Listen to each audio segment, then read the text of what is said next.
Good morning. Welcome back to the Vitality Project. I'm Dr. Bob.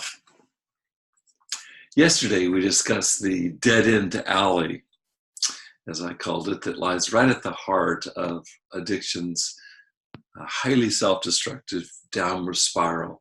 And as we discussed it, we talked about how we start by already being behind the eight ball, feeling badly about ourselves.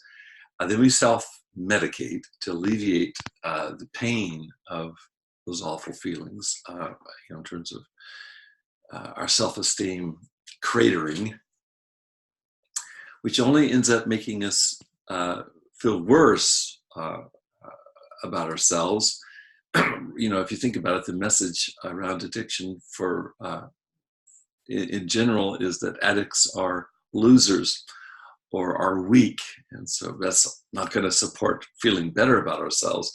This inevitably leads then to further pain and further self-medication, and so on it goes. There's just a really vicious cycle at the heart of addictive behaviors. But I also promised yesterday a way out, and I want to start to address that today. And I want to re-emphasize a key distinction that's come up in my work, and it's something that we've been discussing here over the last several podcasts. I'll tell you this about my work. I work a lot with younger men in early recovery from very severe addiction.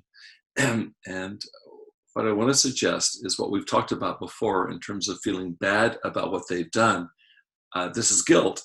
And this guilt tells them that they've really blown it. They've blown it with themselves, with their unlived potentials, and they certainly have burned lots of bridges with loved ones. In fact, I want to make a point here that nowadays, particularly in light of, I think, the very long-needed Me Too and Time's Up movements combined, I'll say this. When I ask these men in my recovery groups, how many of them, as a function of active addiction, have either harmed or crossed boundaries with, or in some other way violated the women and the men in their lives that they've actually intended to love, but they violated them. Every single man raises his hand, and I want you to know that I do too. I really do believe that it is in these men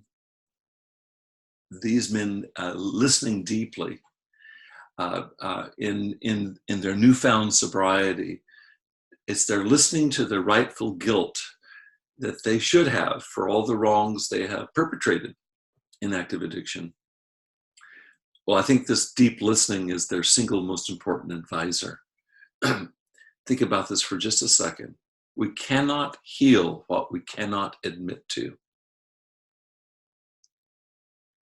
With guilt, then, the message is, I want to change so I can get my life back on track. I want to get my family and other loved ones back in my life. I want to get right with them.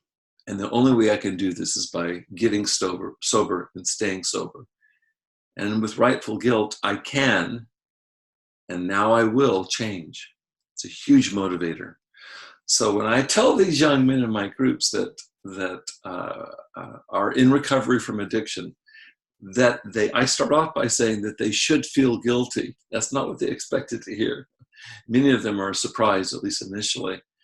And I want to unpack what to do with this sense of surprise. I want to help them make sense of why I say that, and I want to help you understand that too. I want to pick up on this tomorrow, how to make sense of the surprise that's right at the heart of this shift that we're talking about, that I think can really provide a positive and hope-filled way out of the vicious cycle of addiction. Thanks for joining me today. I look forward to seeing you tomorrow.